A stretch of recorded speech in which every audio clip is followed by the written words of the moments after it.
Chapter 11 यथोचित तर्कशील। अधिकतर यथोचित होने का उद्देश्य रूखेपन से तर्क संगत होने के प्रयास से बेहतर कार्य करना है। आप कोई स्प्रेड शीट नहीं है, आप एक इंसान हैं, एक पेचीदा भावुक इंसान। ये समझने में मुझे जरा समय लगा, लेकिन जब समझ में आया मैं जान गया ये वित्त का सबसे महत्वपूर्ण भाग है। और इसके साथ एक और चीज जो बहुत महत्वपूर्ण है लेकिन अनदेखी रह जाती है। वित्तीय निर्णय लेते समय रूखेपन से तर्कशील होने का उद्देश्य न रखें, सिर्फ पर्याप्त रूप से यथोचित होने का प्रयत्न करें। यथोचित अधिक वास्तविक है और इसका आप दीर्घकाल तक अनुसरण कर सकते हैं, जो संपत्ति प्रबंधन में सबसे महत्वपूर्ण है। ये समझाने के लिए कि मैं क्या कहना चाह रहा हूँ, मैं आपको एक ऐसे व्यक्ति की कहानी सुनाता हूँ जिसने मलेरिया का इलाज सिफिलिस से करने की कोशिश की। जूलियस वेर्गर जोरेग 19वीं सदी के एक मनोवैज्ञानिक थे जिनके पास दो अद्वितीय कौशल थे। वे पैटर्न को पहचानने में बहुत अच्छे थे और जिसे दूसरे मूर्खतापूर्ण समझते थे वे उसे निर्भीक कहते थे। उनकी विशेषता विकिट न्यूरोफिलिस के मरीज थे, जो उस समय एक जानलेवा रोग हुआ करता था जिसका कोई भी ज्ञात इलाज नहीं था। उन्होंने एक पैटर्न देखना शुरू किया। सिफिलिस के वे मरीज जिन्हें किसी अन्य असंबद्ध बीमारी के कारण लंबे समय तक ज्वर भी आता था, वे ठीक हो जाते थे। वेर्गर जोरेग ने अनुमान लगाया ये एक ऐसे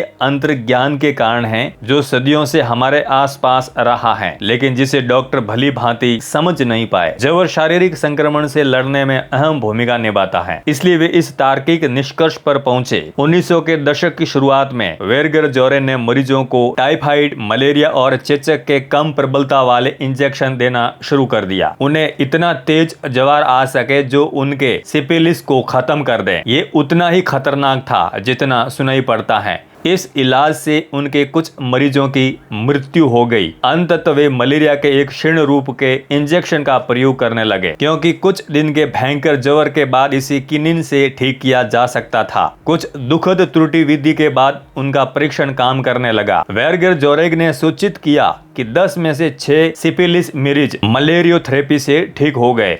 10 में से 3 मरीजों की तुलना में जिन्हें इलाज नहीं मिला था, उन्होंने 1927 में औषधि में नोबेल पुरस्कार जीता। अब संस्था के अनुसार वो मुख्य कार्य जो वेर्गर जोरेग ने अपने पूरे कार्यकाल में किया वो ज्वर को प्रवक्त कर एक मानसिक रोग का इलाज करने का प्रयत्न था। शुक्र है पेनिसिलिन ने अंततः सिफिलिस के लिए मलेरियोथेरेपी का अप्रचलन कर दिया। लेकिन वेर्गर जोरेग इतिहास में ऐसे एकमात्र डॉक्टर हैं जिन्होंने न सिर्फ संक्रमण से लड़ने में ज्वर की भूमिका को पहचाना, बल्कि इसे उपचार के रूप में विहित भी किया। ज्वर से लोग हमेशा से डरते आए हैं क्योंकि यह रहस्यमय होता है। प्राचीन रोम के लोग देवी फेरबिस की पूजा किया करते थे, जो लोगों की ज्वर से रक्षा करती थी। उन्हें मनाने के लिए मंदिरों में ताबीज रखे जाते थे, इस उम्मीद के साथ कि ज्वर से बचा जा सके। लेकिन वेर्गर जोरेग ने कुछ और ही पाया। ज्वर आकस्मिक उपद्रव नहीं है, वो आरोग्य प्राप्ति में अहम भूमिका निभाता है। संक्रमण से लड़ने में ज्वर की उपयोगिता अब हमारे पास बेहतर और अधिक वैज्ञानिक प्रमाण है। शरीर के तापमान में 1 डिग्री की वृद्धि से भी कुछ वायरस की प्रतिकृति दर 200 गुना कम हो जाती है। एक NIH लेख के अनुसार अनेकों जांचकर्ताओं ने पाया है कि वे मरीज जिन्हें ज्वर आता है उनके नतीजे बेहतर होते हैं। सिएटल चिल्ड्रंस हॉस्पिटल की वेबसाइट पर माता पिता को शिक्षित करने के लिए एक खंड है जिससे वे अपने बच्चों के शरीर के तापमान के थोड़ा सा बढ़ने पर घबराइए नहीं। ज्वर शरीर के प्रतिरक्षी तंत्र को चालू कर देता है, वो शरीर को संक्रमण से लड़ने में सहायता करता है। 100 से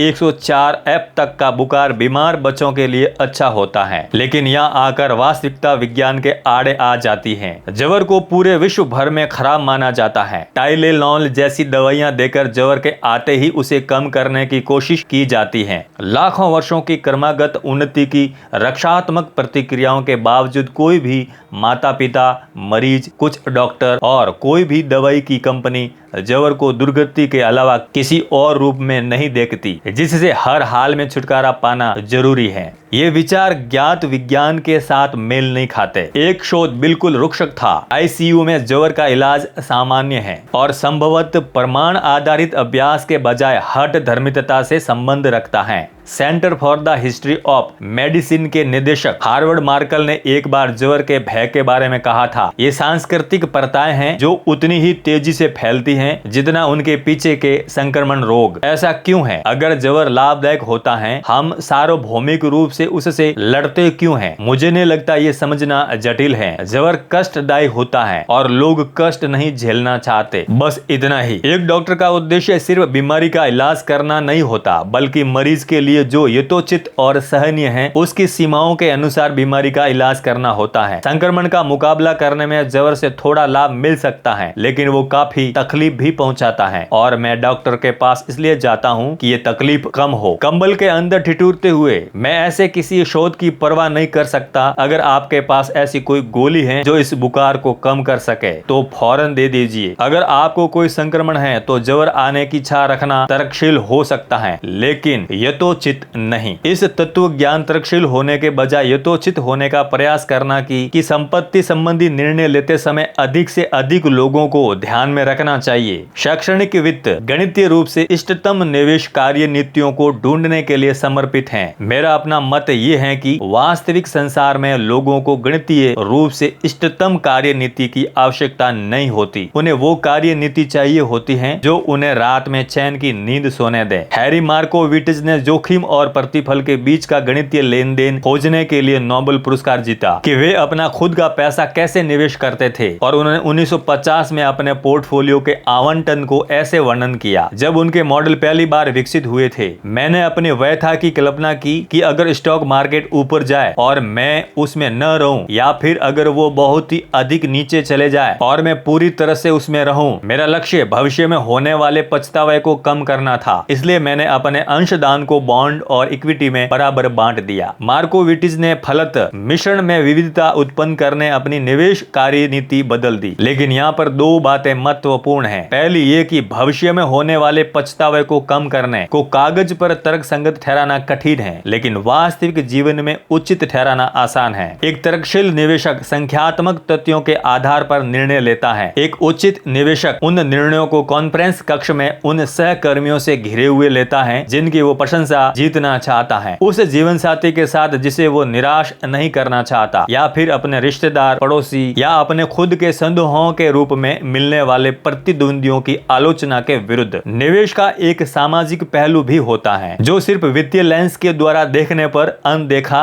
रह जाता है। दूसरी बात यह है कि ये ठीक है जैसन जुइंग, जिन्होंने वो साक्षात्कार किया जिसमें मार्कोविटिज ने अपने निवेश का वर्णन किया था, बाद में विचार करते हुए बोले, मेरा अपना मत ये है कि लोग न तो तर्कशील होते हैं और न ही तर्कहीन। हम मनुष्य हैं, जितनी जरूरत हो हम उससे अधिक जोर डालकर सोचना नहीं चाहते और हमारे ध्यान पर निरंतर मांगे रहती हैं। इस नजरिए से देखा जाए तो इसमें आश्चर्य की कोई बात भी नहीं है कि आधुनिक पोर्टफोलियो सिद्धांत के अन्वेषक ने अपना खुद का शुरुआती पोर्टफोलियो अपने बिना अधिक ध्यान दिए बनाया। इसमें भी कोई आश्चर्य नहीं है कि बाद में उन्होंने इसे ठीक कर दिया। मार्कोविटिज न तो तर्कशील हैं और न ही तर्कहीन, वे उचित हैं। वित्त में जो बात अक्सर अनदेखी रह जाती है वो ये है कि तकनीकी रूप से सही होकर भी कुछ संदर्भगत रूप से निरर्थक हो सकता है। 2008 में येल के दो अनुसंधानकर्ताओं ने एक शोध प्रकाशित किया जिसके अनुसार युवा बचतकर्ताओं को स्टॉक खरीदते समय अपने सेवानिवृत्ति खातों को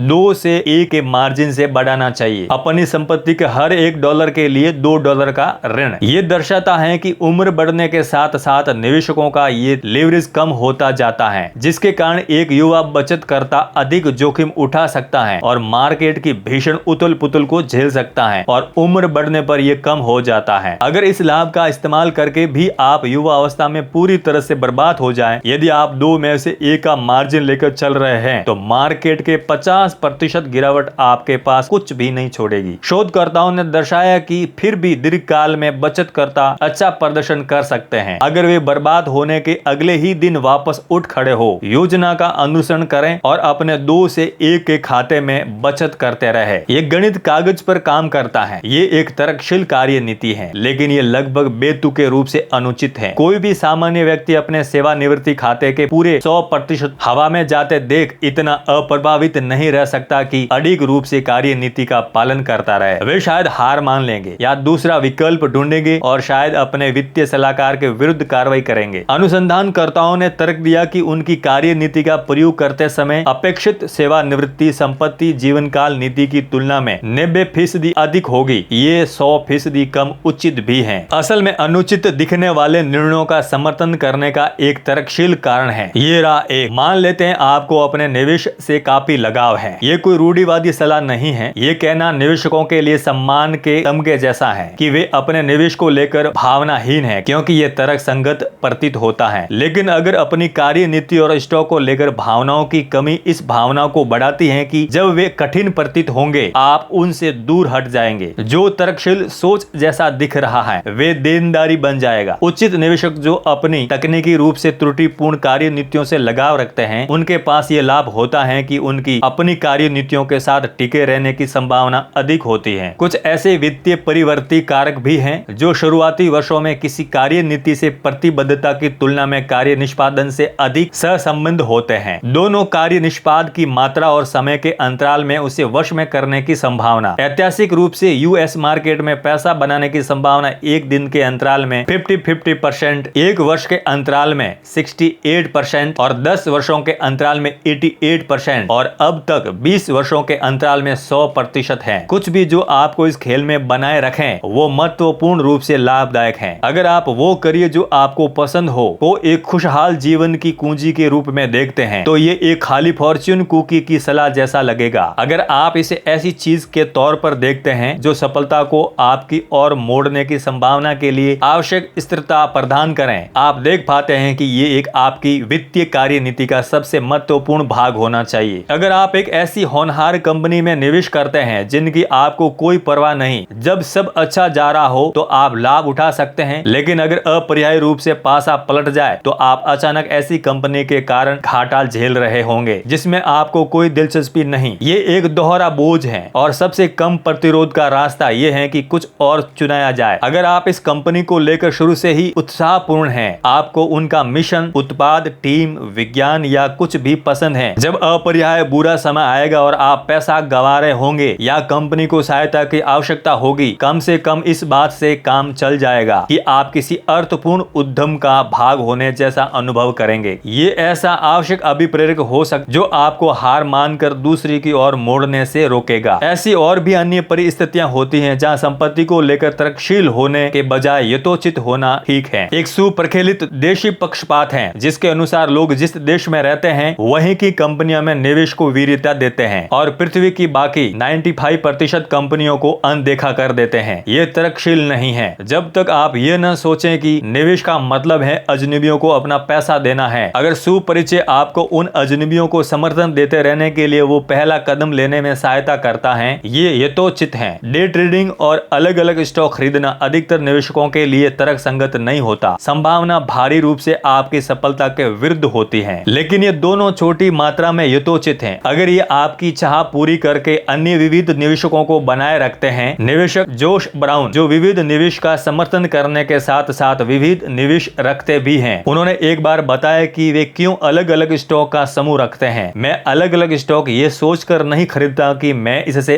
अल्फा उत्पन्न करूंगा, अत्यधिक बेहतर प्रदर्शन। मुझे बस स्टॉक से लगाव है तब से जब मैं 20 वर्ष का था और ये मेरा पैसा है, मैं जो चाहूं वो कर सकता हूं। एकदम यथोचित। अर्थव्यवस्था और स्टॉक मार्केट किस और अग्रसर हैं, इसे लेकर अधिकतर पूर्वानुमान खराब है, लेकिन पूर्वानुमान करना यथोचित है। सुबह उठकर खुद से ये कहना कठिन है कि मुझे कोई अंदाजा नहीं कि भविष्य में क्या होने वाला है। अगर ये सच भी हो, लेकिन मैं समझ सकता हूँ कि लोग ये अनुमान लगाने की कोशिश क्यों करते हैं कि अगले साल क्या होगा। ये मानव स्वभाव है, ये यथोचित है। वैनगार्ड के सर्वज्ञ संस्थापक जैक बोगल ने अपना कैरियर कम लागत वाले निष्क्रिय सूचकांक निवेश को बढ़ावा देने के लिए अभियान में बिताया। बहुत से लोगों को ये बात दिलचस्प लगी कि उनके बेटे ने अपना कैरियर सक्रिय उच्च शुल्क हेज फंड और म्यूचुअल फंड प्रबंधक के रूप में चुना। बोगल, जिसके अनुसार उच्च शुल्क फंड अंक गणित के सादे नियमों का उल्लंघन करते हैं, ने अपनी कुछ संपत्ति अपने बेटे के फंड में निवेश की। इसका क्या स्पष्टीकरण हो सकता है? कुछ चीजें हम पारिवारिक कारणों से करते हैं। बोगल ने द वॉल स्ट्रीट जर्नल को बताया, अगर ये समनुरूप नहीं है तो जीवन भी तो हमेशा समनुरूप नहीं होता, वाकई शायद ही कभी होता है। चैप्टर 12 अप्रत्याशित इतिहास परिवर्तन का अध्ययन है, जिसका प्रयोग विडंबना से भविष्य के मानचित्र के रूप में किया जाता है। स्टैनफोर्ड प्रोफेसर स्कॉट सागर ने एक बार कहा था कि हर एक व्यक्ति जो अर्थव्यवस्था और निवेश मार्केट का अनुसरण करता है उसे ये अपनी दीवार पर टांग देना चाहिए, जो चीजें पहले कभी नहीं हुई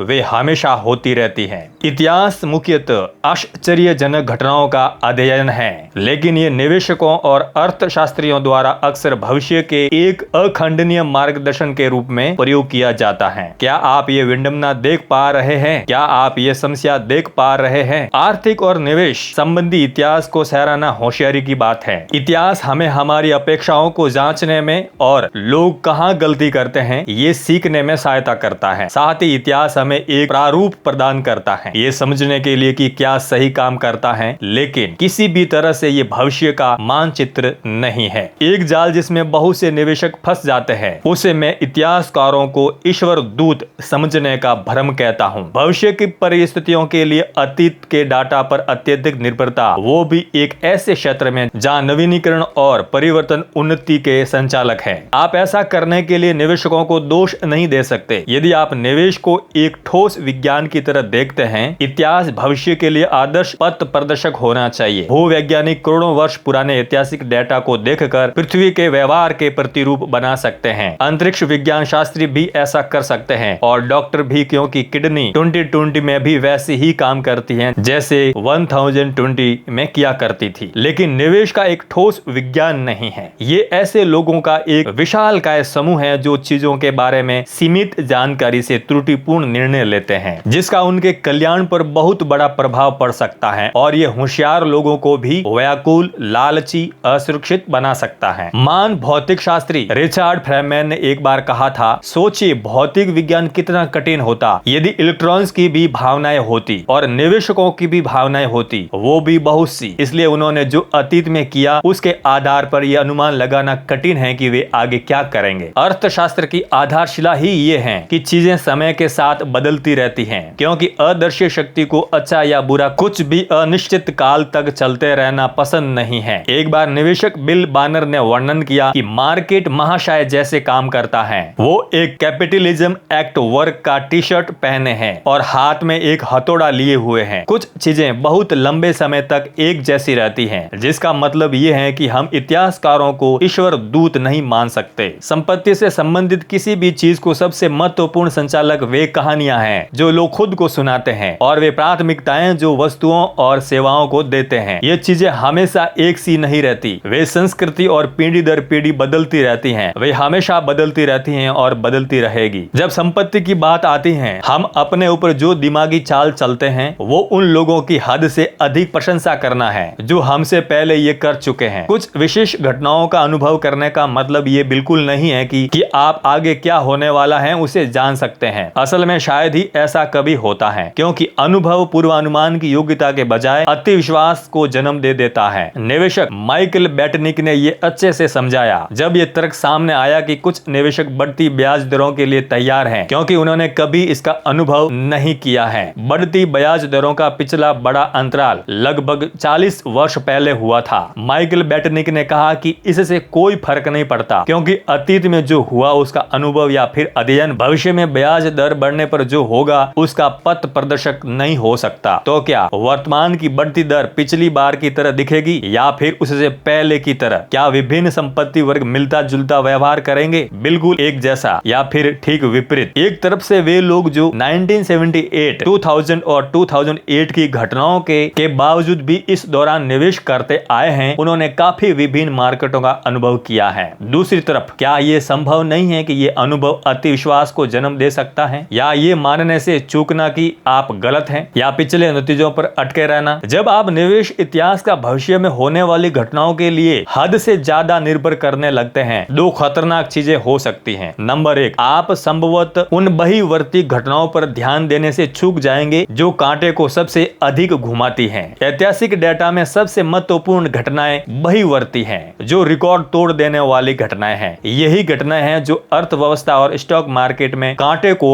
घुमाती हैं। महामंदी, दूसरा विश्व युद्ध .com बबल 11 सितंबर 2000 के दशक के बीच में हुआ आवास संकट बस मुट्ठी भर बहिर्वर्ती घटनाएं इसलिए बहुत महत्वपूर्ण भूमिका निभाती हैं, क्योंकि उनके कारण बहुत सी असंबद्ध घटनाएं भी प्रभावित होती हैं। 19वीं और 20वीं सदी से 15 बिलियन लोगों ने जन्म लिया, लेकिन जरा सोचिए कि वैश्विक अर्थव्यवस्था और पूरा संसार कितना अलग दिखता अगर उनमें से इन 7 ने जन्म न लिया होता। Number 1 Adolf Hitler, number 2 Joseph Stalin, number 3 Mao Zedong, number 4 Gavrilo Princip, number 5 Thomas Edison, number 6 Bill Gates, number 7 Martin Luther King. मुझे अंदाज भी नहीं है कि ये सबसे अर्थपूर्ण सूची है या नहीं। प्रौद्योगिकी और सामाजिक मानदंडों तक अलग होते हैं। अगर इन 7 लोगों ने अपना चिन्ह न छोड़ा होता। इसे समझने का दूसरा तरीका यह है कि पिछली सदी में शायद अधिकांश विश्व में जो कुछ भी हुआ उसके लिए 0.00000000004% लोग जिम्मेदार हैं। परियोजनाओं, नवीनीकरण और घटनाओं के लिए भी ये उतना ही सच है। पिछली सदी की इन सब के बिना कल्पना कीजिए। नंबर 1 द ग्रेट डिप्रेशन या महामंदी, नंबर 2 दूसरा विश्व युद्ध, number 3 Manhattan project, number 4 vaccine,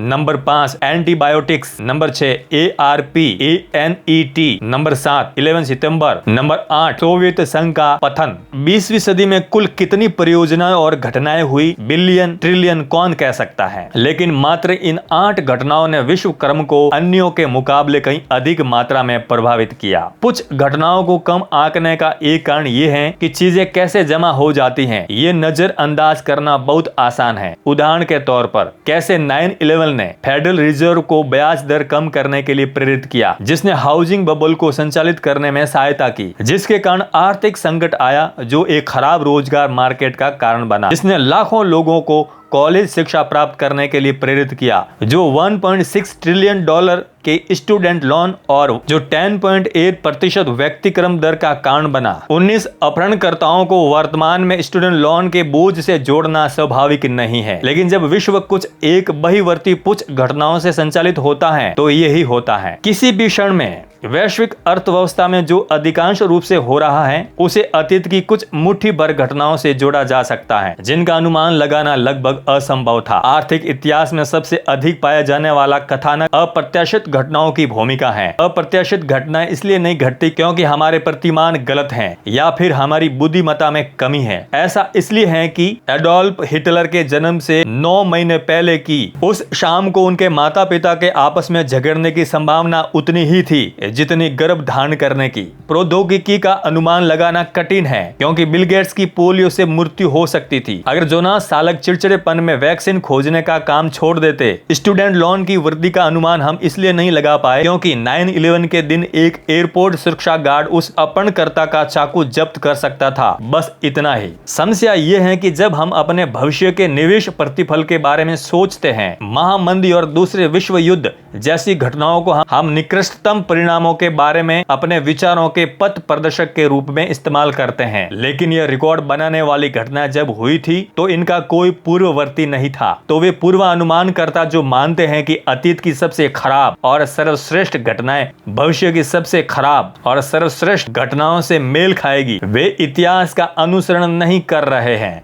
वे अनजाने में ये मान रहे हैं कि भूतपूर्व घटनाओं का इतिहास भविष्य में लागू नहीं होगा। नसीम तालिब अपनी किताब फोल्ड बॉय रैंडमनेस में लिखते हैं, एरोनिक मिस्र में लेखक नील नदी के उच्च जल स्तर को देखा करते थे और भविष्य की निकृष्टतम स्थिति का अनुमान लगाने के लिए इसका इस्तेमाल किया करते थे। ठीक ऐसा ही फुकुशिमा परमाणु रिएक्टर में भी देखा जा सकता है, जिसने 2011 में सुनामी की मार के कारण भयंकर विनाश का सामना किया। इसका निर्माण इस प्रकार किया गया था कि ये अतीत के निकृष्टतम भूकंप को झेल सके और निर्माणकर्ताओं ने उससे अधिक की कल्पना नहीं की थी और न ही ये सोचा था कि अतीत में हुई निकृष्टतम घटनाएं भी अप्रत्याशित थी, जिसका कोई पूर्ववर्ती नहीं था। ये विश्लेषण की विफलता नहीं है। ये समझना कि जरूरी नहीं कि भविष्य अतीत के जैसा ही दिखे। ये एक विशेष कौशल है जिसे आमतौर पर निवेश पूर्वानुमानकर्ता समुदाय अधिक अच्छा नहीं समझता। मैं 2017 में न्यूयॉर्क के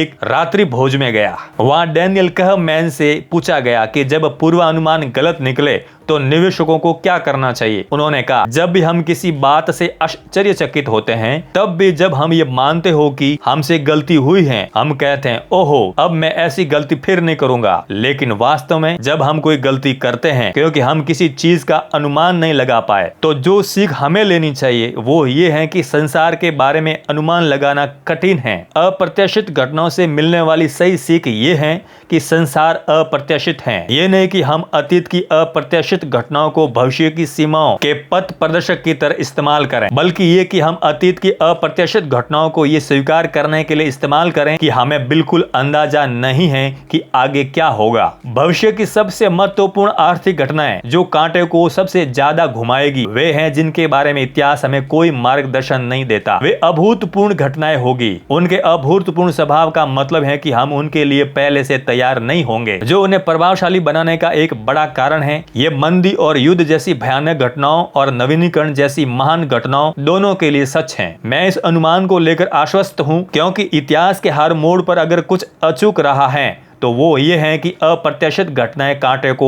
सबसे अधिक घुमाती हैं। नंबर 2, अर्थव्यवस्था और स्टॉक मार्केट के भविष्य के लिए अतीत एक भ्रामक पथ प्रदर्शक हो सकता है क्योंकि ये आज के समय के सुसंगत संरचनात्मक परिवर्तनों को हिसाब में नहीं लेता। आइए कुछ बड़े वालों को देखते हैं। 401 के 42 वर्ष का है। रॉथ RA अधिक युवा है जिसका निर्माण 1990 के दशक में किया गया। इसलिए आज के समय में अमेरिकी नागरिक सेवानिवृत्ति के लिए बचत कैसे करते हैं, इस बारे में व्यक्तिगत वित्तीय परामर्श और विश्लेषण की तुलना उससे नहीं की जा सकती जो एक पीढ़ी पहले से ही लगा करता था। हमारे पास नए विकल्प हैं, काफी कुछ बदल चुका है। या फिर उद्यम पूंजी को लीजिए। 25 वर्ष पहले तक इसका नामो निशान भी नहीं था। आज ऐसे एकल उद्यम कैपिटल फंड्स हैं जो एक पीढ़ी पहले के संपूर्ण उद्योग से बड़े हैं। अपने संस्मरण में नायक संस्थापक फिल नाइट ने व्यवसाय में अपने शुरुआती दिनों के बारे में लिखा, उद्यम पूंजी जैसी कोई चीज नहीं थी। एक युवा आकांक्षी उद्यमी के पास बहुत कम विकल्प थे। उन सभी विकल्पों पर जोखिम को नापसंद करने वाले ऐसे द्वारपाल तैनात थे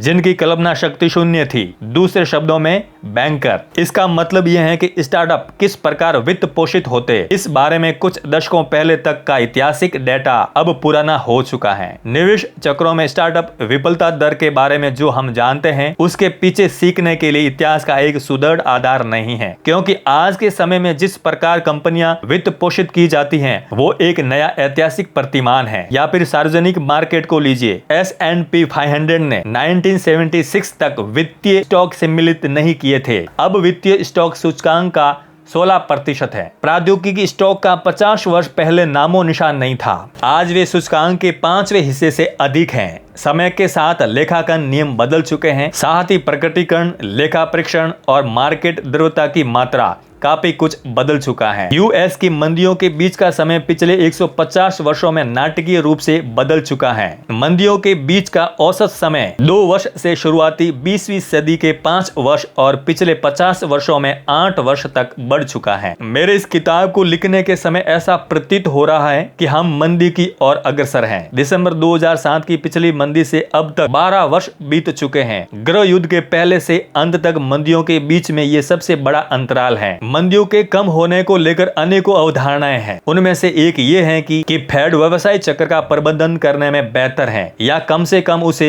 विस्तृत करने में। दूसरी ये कि सेवा उद्योग की तुलना में भारी उद्योग में तेजी और मंदी अति उत्पादन की अधिक संभावना है जो पिछले 50 वर्षों से वर्चस्व रखती आ रही है। निराशावादी धारणा यह है कि हालांकि अब मंदियां कम होती हैं, लेकिन जब वे होती हैं तो पहले से कहीं अधिक शक्तिशाली होती हैं। हमारे तर्क के लिए ये अधिक मायने नहीं रखता कि बदलाव किस कारण आया। जो मायने रखता है वो ये है कि बदलाव स्पष्ट रूप से आया है। ये समझने के लिए कि ऐतिहासिक बदलाव किस प्रकार निवेश निर्णयों को प्रभावित कर सकते हैं, एक ऐसे व्यक्ति के कार्य पर ध्यान डालिए जिसे अब तक का सबसे महान निवेशक माना गया है, बेंजामिन ग्रेहम। ग्रेहम की उत्कृष्ट किताब द इंटेलिजेंट इन्वेस्टर मात्र सिद्धांत नहीं है, इसमें ऐसे व्यवहारिक निर्देश हैं जिन्हें निवेशक अच्छे निवेश निर्णय लेने के लिए इस्तेमाल कर सकते हैं। मैंने ग्रेहम की किताब किताब अपनी किशोरावस्था में पढ़ी थी, जिससे मैंने निवेश के बारे में पहली बार सीखा था। इस किताब में दिए गए सूत्र मुझे बहुत आकर्षक लगे, क्योंकि वे वास्तव में धनवान बनने के लिए क्रमशः निर्देश थे। बस निर्देशों का अनुसरण करना था।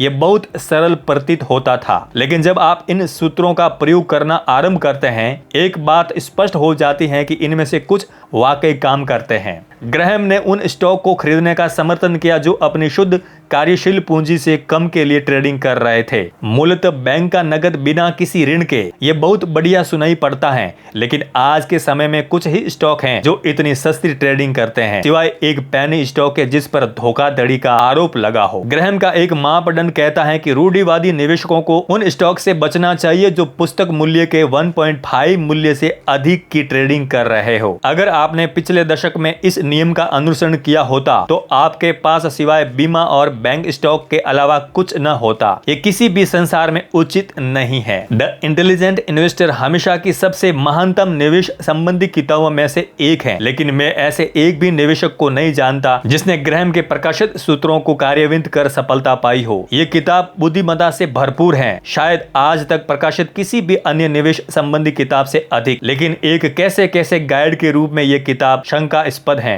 आखिर हुआ क्या ग्रैहम सिर्फ एक प्रदर्शनकार थे जिनकी बातें अच्छी तो सुनाई पड़ती, लेकिन जिनकी सलाह काम नहीं करती थी? बिल्कुल भी नहीं। वे अपने आप में एक अत्यधिक सफल निवेशक थे, लेकिन वे व्यावहारिक थे और साथ ही एक सच्चे प्रतिरोधी। वे निवेश धारणाओं से इतना लगाव नहीं रखते थे कि वे उन पर तब भी टिके रहे जब अनेकों अन्य निवेशक उन सिद्धांतों का अनुसरण कर उन्हें इतना लोकप्रिय बना दे कि उनका सामर्थ्य बेकार हो जाए। जैनसन जुइंग, जिन्होंने ग्रैहम की किताब के बाद के एक संस्करण की व्याख्या की, ने कहा, ग्रैहम अपनी धारणाओं पर लगातार प्रयोग और पुनर्परीक्षण करते रहते थे, ये देखने के लिए कि क्या काम करता है। वो नहीं जो कल काम करता था, बल्कि आज जो काम करता है। द इंटेलिजेंट इन्वेस्टर के हर एक संशोधित संस्करण में ग्रैहम ने पिछले संपादन में सूत्रों को हटाकर नए सूत्रों को डाल दिया, एक तरह से ये घोषणा करते हुए कि वे अब काम नहीं करते या फिर वे अब इतनी अच्छी तरह काम नहीं करते जितना पहले किया करते थे। अब ये सूत्र हैं जो बेहतर काम करते हैं। ग्रैहम की आम आलोचनाओं में से एक ये है कि 1972 के संपादन में सभी सूत्र अप्रचलित हैं। इस आलोचना का एक ही सही उत्तर है, हाँ बिल्कुल ऐसा ही है। ये वही सूत्र हैं जिन्हें 1965 के संपादन के सूत्रों को हटाकर रखा गया था और उन्हें 1954 के संपादन के सूत्रों को हटाकर रखा गया था, जिन्हें 1949 के संपादन के सूत्रों को हटाकर रखा गया था, जिन्हें 1934 में सिक्योरिटी एनालिसिस में प्रस्तुत मौलिक सूत्रों के अभिवर्धन के लिए इस्तेमाल किया गया था। 1976 में ग्रैहम की मृत्यु हो गई। यदि वे सूत्र जिनका उन्होंने समर्थन किया 1934 से 1972 के बीच में 5 बार हटाए और बदले गए, कि वे 2020 में कितने सुसंगत होंगे या फिर 2050 में। ग्रैहम की मृत्यु के कुछ समय पहले उनसे पूछा गया कि अगर वे अलग अलग स्टॉक के विस्तृत विश्लेषण, वो कार्यनिधि जिसके लिए वे प्रसिद्ध थे, के तब भी पक्षधर थे।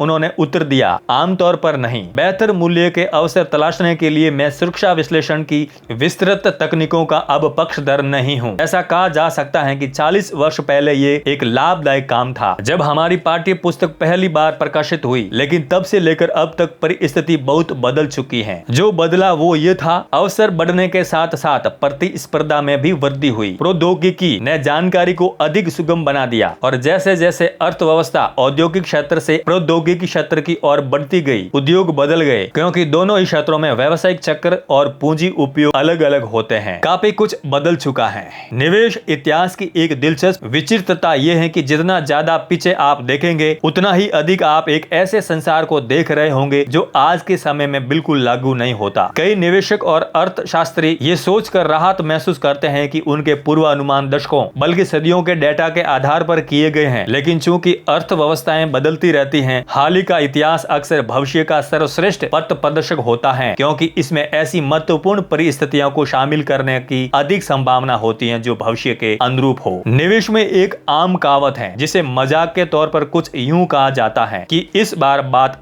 अलग है। यदि आप किसी ऐसे व्यक्ति को गलत साबित करना चाहते हैं जो ये अनुमान लगा रहा हो कि भविष्य पूर्णतः अतीत को प्रतिबिंबित नहीं करेगा, तो कहिए ओहो, तो तुम्हें लगता है कि इस बार बात अलग है, और माइक गिरा दीजिए। निवेशक जॉन टेम्पल्टन के विचार अनुसार निवेश में सबसे खतरनाक 5 शब्द ये हैं, इस बार बात अलग है। हालांकि टेम्पल्टन ने माना कि कम से कम 20% बात अलग होती है। दुनिया बदलती रहती है, सचमुच बदलती है, और ये बदलाव ही है जो समय के साथ महत्वपूर्ण होते चले जाते हैं। माइकल बेटनिक ने इसे इस प्रकार कहा, निवेश में सबसे खतरनाक 5 शब्द ये हैं, इस बार बात अलग है। इसका मतलब ये नहीं कि हमें संपत्ति के बारे में सोचते हुए इतिहास को अनदेखा कर देना चाहिए, लेकिन यहाँ एक महत्वपूर्ण बारीकी है। जितना अधिक पीछे आप इतिहास में झांकेंगे, उतनी ही अविशेषक आपकी सीख होगी। अविशेषक बातें जैसे लोगों का लालच और भय के साथ संबंध, तनाव में वे क्या करते हैं, प्रेरकों के प्रति उनका बर्ताव कैसा रहता है, समय के साथ स्थायी रहती है। संपत्ति का इतिहास इस तरह की बातों के लिए उपयोगी है, लेकिन विशेष रुझान, विशेष ट्रेड, विशेष क्षेत्र, मार्केट के बारे में विशेष कारणीय संबंध और लोगों को अपने पैसों के बारे में क्या करना चाहिए, हमेशा ही हो रहे विकास के उदाहरण रहते हैं। इतिहासकार ईश्वर दूत नहीं होते। फिर प्रश्न ये उठता है कि हमें भविष्य के बारे में किस प्रकार सोचना और योजना बनानी चाहिए। आइए अगले अध्याय में देखते हैं। चैप्टर 13, त्रुटि के लिए जगह। किसी भी योजना का सबसे बड़ा भाग तब के लिए योजना बनाना है जब आपकी योजना काम न करे। अच्छे वित्तीय आचरण के कुछ सर्वश्रेष्ठ उदाहरण एक संभाव्य स्थान पर देखे जा सकते हैं, लास वेगास के कसिनो में। हाँ, सब खिलाड़ियों के बीच नहीं, लेकिन कुछ ब्लैक जैक खिलाड़ियों का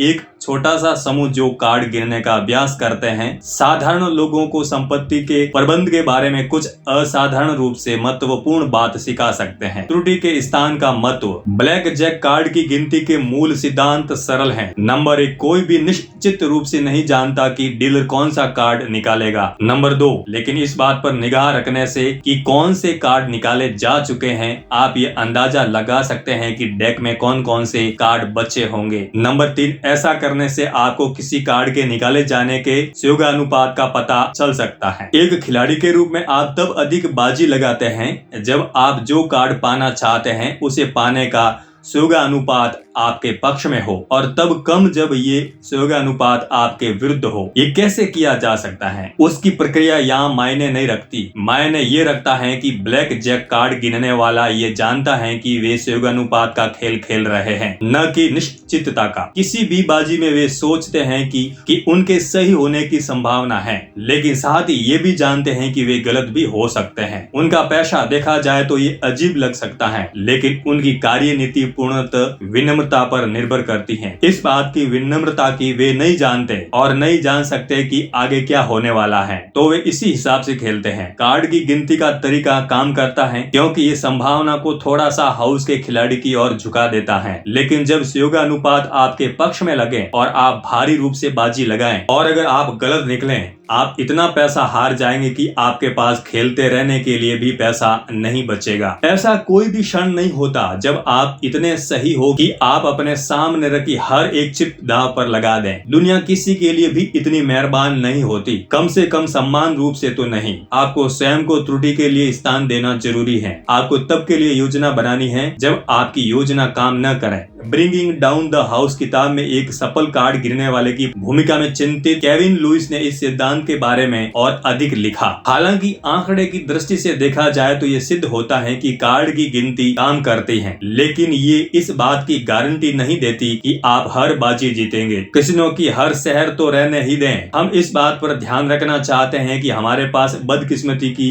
मार झेलने के लिए पर्याप्त पैसा हो। मान लेते हैं कि आपके पास कसिनो के ऊपर लगभग 2% का लाभ है। उसका अब भी ये मतलब है कि कसिनो 49% समय जीत सकता है। इसलिए आपके पास इतना पैसा होना जरूरी है कि आप अपने खिलाफ भाग्य की मार को झेल सकें। एक अनुभव सिद्ध नियम ये है कि आपके पास कम से कम 100 मूल इकाई होनी चाहिए। मान लीजिए अगर आप $10,000 के साथ शुरुआत करते हैं तो आप आराम से $100 की इकाई के साथ खेल सकते हैं। इतिहास ऐसी अच्छी योजनाओं से भरा पड़ा है जिन्हें इतनी दूर ले जाया गया कि उनमें और खराब योजना में अंतर ही न दिखे। त्रुटि के लिए जगह रखने में बुद्धिमत्ता ये है कि अनिश्चितता, अनियमितता और सहयोग अज्ञात जीवन के सदा विद्यमान रहने वाले भाग हैं। उनका सामना करने का एकमात्र तरीका ये है कि आप जो सोचते हैं कि होगा और क्या हो सकता है, जिसके बाद आपके अंदर लड़ने की शक्ति बची रहे, इनके बीच के अंतर को बढ़ाया जाए। बेंजामिन ग्रैहम अपनी सुरक्षा सीमा के सिद्धांत के बारे में जाने जाते हैं। इस बारे में उन्होंने विस्तार में और गणितीय विवरण के साथ लिखा, लेकिन इस सिद्धांत का मेरा पसंदीदा सारांश तब आया जब उन्होंने एक साक्षात्कार में ये कहा कि सुरक्षा सीमा का उद्देश्य पूर्वानुमान को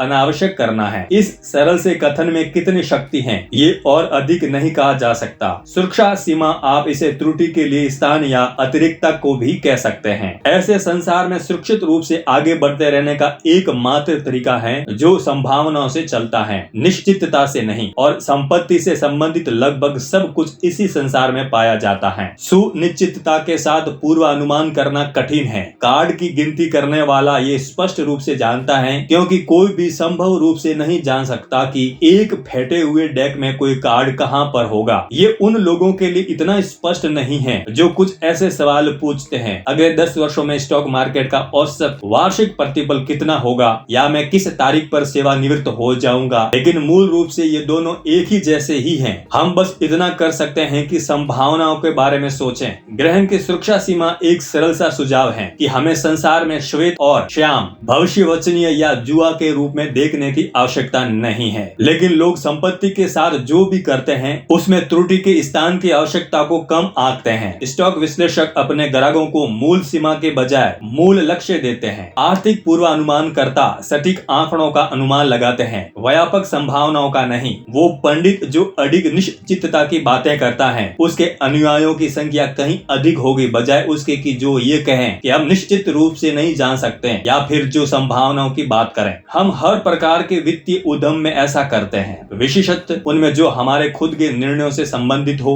हार्वर्ड मनोविज्ञान मैक्स बेंजरमैन ने एक बार दर्शाया कि दूसरे लोगों के घरों की नवीनीकरण योजना को आंकते हुए कि ये योजना 25 से 50% के बीच बजट से ऊपर होगी। लेकिन बात जब अपनी योजना की आती है तो लोग अनुमान लगाते हैं कि नवीनीकरण समय और बजट के भीतर समाप्त हो जाएगा। आगे जाकर होने वाली निराशा। दो बातें हैं जो त्रुटि के स्थान को टालने का कारण बनती है। पहली ये धारणा कि हमें ये पता होना चाहिए कि भविष्य में क्या होने वाला है, जो इसका विपरीत मान लेने की बेचैनी से जन्म लेती है। दूसरी ये कि इसलिए आप वे आवश्यक कदम न उठाकर अपने आप को हानि पहुंचा रहे हैं जो उस भविष्य को ठीक वैसे ही सच कर सके। लेकिन त्रुटि का स्थान अगोचर है और इसे गलत समझा जाता है। इसे अक्सर एक रूढ़िवादी बचाव के रूप में देखा जाता है जिसे वे लोग इस्तेमाल करते हैं जो अधिक जोखिम नहीं उठाना चाहते या अपने विचारों पर विश्वास नहीं रखते। लेकिन जब इसे उचित रूप से इस्तेमाल किया जाए तो ये इसका ठीक विपरीत होता है। त्रुटि के लिए स्थान आपको विभिन्न परिणामों को सहन करने की क्षमता देता है। ये सहन शक्ति आपको इतने लंबे समय तक टिके रहने देती है कि किसी भी कम संभावना के परिणाम से लाभ उठाने की संभाव्यता आपके पक्ष में हो सके। अधिक बड़े लाभ कभी कभार होते हैं, या तो इसलिए कि वे अक्सर नहीं हुआ करते या फिर इसलिए कि उन्हें संयोजित होने में समय लगता है। इसलिए वो व्यक्ति जिसकी कार्यनीति के एक भाग में त्रुटि के लिए पर्याप्त स्थान है ताकि वो अन्य में कठिनाई झेल सके, वो उस व्यक्ति से बेहतर है जो गलत होने पर पूरी तरह बर्बाद हो जाए और खेल खत्म हो जाए। बिल गेट्स ने इस बात को अच्छी तरह समझा था जब माइक्रोसॉफ्ट एक नई कंपनी थी। उन्होंने कहा कि उन्होंने इस अत्यंत रूढ़िवादी दृष्टिकोण को अपनाया है कि मुझे मेरे बैंक में इतना धन चाहिए कि अगर हमें अदायगी न भी मिले तो भी हम कम से कम 1 वर्ष तक कुल वेतन का भुगतान करते रहे। वॉरेन बफेट ने भी 2008 में बर्कशायर हैथवे शेयरधारकों से बात करते हुए कुछ ऐसा ही विचार व्यक्त किया। मैंने प्रतिज्ञा की है आपसे, रेटिंग एजेंसियों से और अपने आप से कि मैं बर्कशायर को हमेशा प्रचुर से अधिक नकद के साथ चलाऊंगा। अगर मुझे चुनना पड़े तो मैं अधिक लाभ की उम्मीद में एक रात की नींद भी खराब नहीं करूंगा। ऐसे कुछ स्थान जहां निवेशकों को त्रुटि के स्थान के बारे में सोचना चाहिए। एक है अस्थिरता। क्या आप अपनी संपत्ति में 30% की गिरावट झेल पाएंगे? स्प्रेडशीट पर शायद हाँ, अपने बिल चुकाने और नकदी प्रवाह बनाए रखने में, लेकिन मानसिक रूप से 30% की गिरावट आपके जहन पर क्या प्रभाव डाल सकती है? सबसे बड़ा अवसर सामने आते ही आपका आत्मविश्वास नीचे गिर सकता है। आप या आपके जीवन साथी सोच सकते हैं कि अब किसी नई योजना या फिर नए कैरियर का समय है। मैं ऐसे कई निवेशकों को जानता हूं जिन्होंने घाटे झेलने के बाद हार मान ली, शारीरिक रूप से थक चुके थे। स्प्रेडशीट्स आपको ये जरूर बता सकती हैं कि आंकड़े कब काम करेंगे और कब नहीं, लेकिन वे आपको ये नहीं बता सकते हैं कि जब आप रात में अपने बच्चों को सुलाते समय ये सोच रहे हो कि अगर आपके द्वारा लिए गए निवेश निर्णय गलत निकले जो उनके भविष्य को नुकसान पहुंचा सकते हैं, तो आप कैसा महसूस करेंगे। आप तकनीकी तौर पर क्या सहन कर सकते हैं और भावनात्मक तौर पर क्या संभव है, इसके बीच का अंतर त्रुटि के स्थान का एक अनदेखा संस्करण है। दूसरा है सेवानिवृत्ति के लिए बचत। हम इतिहास की ओर देखकर जान सकते हैं। उदाहरण के लिए यूएस स्टॉक मार्केट ने 1870 से मुद्रास्फीति के बाद 6.8% का औसत वार्षिक प्रतिफल दिया है। सेवानिवृत्ति के लिए बचत करते हुए अपने खुद के विविध पोर्टफोलियो से क्या अपेक्षा रखी जाए, ये उसका अनुमान लगाने के लिए एक यथोचित सन्निकटन की तरह इस्तेमाल किया जा सकता है। प्रतिफल के इन अनुमानों को आप वापस उस राशि में जो आपको हर महीने अपना बचत लक्ष्य प्राप्त करने के लिए बचानी होगी। लेकिन क्या हो अगर भविष्य प्रतिफल कम निकले, या फिर अगर दीर्घकालीन भविष्य का अच्छा अनुमान हो और आपकी सेवानिवृत्ति की तारीख 2009 के जैसे भीषण बियर मार्केट के बीच में पड़ जाए। क्या हो अगर भविष्य में होने वाली बियर मार्केट आपको भयभीत कर दे और आप अपने स्टॉक को गवा दें और फिर आगे चलकर बुल मार्केट से झुक जाएं और अंततः मार्केट औसत से कम प्रतिफल कमा पाए। और क्या हो अगर आपको 30 की उम्र में किसी मेडिकल आपत्ति का पैसा भरने के लिए अपने सेवानिवृत्ति खाते को खाली करना पड़ जाए। इन सारे क्या हो अगर प्रश्नों का जवाब है जैसे आपने अनुमान लगाया था, आप वैसे सेवानिवृत्ति नहीं हो पाए, जो एक बड़ी समस्या हो सकती है। समाधान सरल है। अपने भविष्य के प्रतिफल का हिसाब करते हुए त्रुटि के लिए स्थान रखें। ये विज्ञान से अधिक कला है। अपने खुद के निवेश के लिए, जिसके बारे में मैं विस्तार से 20वें अध्याय में बताऊंगा, मेरा अनुमान है कि वो भविष्य प्रतिफल जो मैं अपने जीवन काल में कमाऊंगा वो ऐतिहासिक औसत की तुलना में 1/3 कम होगा। इसलिए मैं उससे अधिक बचाता हूँ जितना मैं ये मानकर बचाता हूँ कि भविष्य अतीत की तरह होगा। ये मेरी सुरक्षा सीमा है। भविष्य अतीत के मुकाबले 1/3 कम से कहीं अधिक खराब हो सकता है, लेकिन कोई भी सुरक्षा सीमा 100% गारंटी नहीं देती। मैं रात में चैन से सो सकूं, इसलिए 1/3 का बफर पर्याप्त है। और अगर भविष्य अतीत के जैसा निकला तो ये मेरे लिए एक सुखद आश्चर्य होगा। चार्ली मुंगेर कहते हैं, परम सुख प्राप्त करने का सबसे अच्छा तरीका यह है कि लक्ष्य छोटा रखा जाए। अद्भुत। त्रुटि के स्थान का एक और महत्वपूर्ण संबंधी जोखिम उठाते समय आशावाद पूर्वाग्रह है। रशियन रूलेट को आंकड़ों की दृष्टि से काम करना चाहिए। सलक्षण इतिहासकारी सहयोगानुपात से लगाव जब नकारात्मक पहलू किसी भी हाल में स्वीकार न हो। नासिम तालिब कहते हैं, आप जोखिम को पसंद करने वाले हो सकते हैं और विनाश से पूर्णतः प्रतिफल भी, और वास्तव में आपको होना भी चाहिए। बात यह है कि आगे बढ़ने के लिए आपको जोखिम उठाना पड़ता है, लेकिन ऐसा कोई भी जोखिम जो आपको बर्बाद कर दे लेने लायक नहीं है। रशियन रूलेट लिखते हुए सहयोगानुपात आपके पक्ष में होता है, लेकिन नकारात्मक पहलू का जोखिम सकारात्मक संभाव्यता के योग्य नहीं है। ऐसी कोई सुरक्षा सीमा नहीं है जो जोखिम की भरपाई कर सके। संपत्ति के साथ भी ऐसा ही है। अनेकों लाभप्रद चीजों का सहयोगानुपात आपके पक्ष में होता है। अधिकतर वर्षों में रियल एस्टेट के दाम ऊपर जाते हैं और अधिकतर वर्षों के दौरान आपको हर सप्ताह वेतन भी मिलता है। लेकिन अगर किसी बात के 95% सही होने की संभावना है, 5% गलत होने की संभावना का मतलब है कि आप नकारात्मक पहलू को जीवन में कभी न कभी अवश्य ही अनुभव करेंगे। और अगर नकारात्मक पहलू का मूल्य विनाश है, बाकी 95% का सकारात्मक परिणाम इस जोखिम के योग्य नहीं है, चाहे फिर वो कितना भी आकर्षक लगे।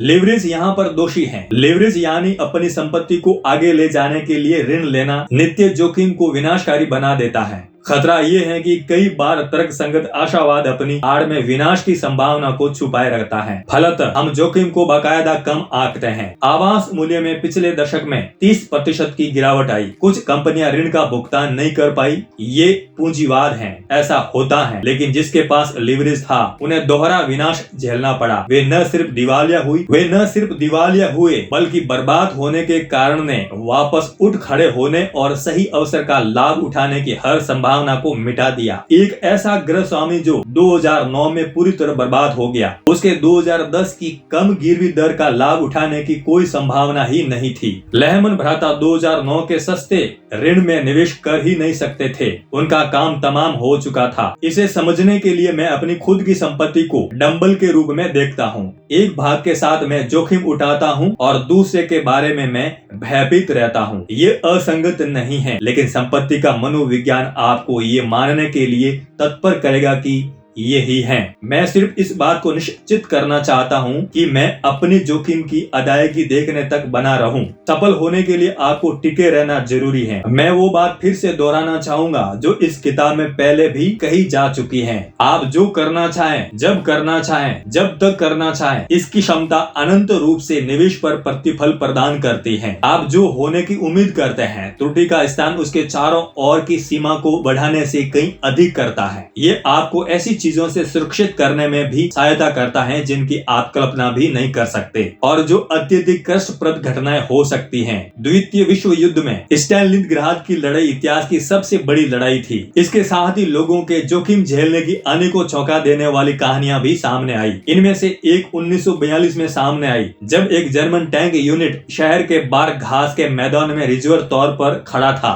जब अगली पंक्ति में टैंकों की अत्यंत आवश्यकता थी, कुछ ऐसा हुआ जिसने सबको चौंका दिया। उनमें से एक ने भी काम नहीं किया। यूनिट के 104 टैंकों में से 20 से भी कम काम कर रहे थे। इंजीनियरों ने तुरंत समस्या का पता लगा लिया। इतिहासकार विलियम ब्रेग लिखते हैं, अगली पंक्ति में कई सप्ताह की निष्क्रियता के दौरान खेतों में छुए वाहनों में घुसकर रहने लगे थे और उन्होंने विद्युत प्रणाली के इंसुलेशन को कतर दिया था। जर्मन लोगों के पास विश्व के सबसे परिष्कृत उपकरण थे और फिर भी वे चूहों से हार गए। आप उनके अविश्वास की कल्पना कर सकते हैं। ये शायद कभी उनके जहन में भी नहीं आया होगा। ऐसा कौन सा टैंक डिजाइनर होगा जो चूहों के सुरक्षा के बारे में सोचेगा? कोई तर्क संगत व्यक्ति तो नहीं, और खासकर वो जिसने टैंकों का इतिहास पढ़ा हो। लेकिन इस तरह की चीजें होती रहती हैं। आप हर तरह के जोखिम के लिए योजना बना सकते हैं, सिवाय उसके जो इतना मूर्खतापूर्ण लगे कि कभी आपके दिमाग से ही न होकर गुजरे। और इस तरह की मूर्खतापूर्ण चीजें ही सबसे अधिक हानि पहुंचा सकती हैं, क्योंकि जितना आप सोचते हैं वे उससे कई अधिक बार होती हैं और आप नहीं समझ पाते हैं कि उनका सामना कैसे किया जाए। 2006 में वॉरेन बफेट ने अपनी संभाव्य प्रतिस्थापन के लिए खोज की घोषणा की कि उन्हें कोई ऐसा चाहिए जो गंभीर जोखिमों को पहचानने, उससे बचने के लिए आनुवंशिक रूप से कर्मादेशित हो,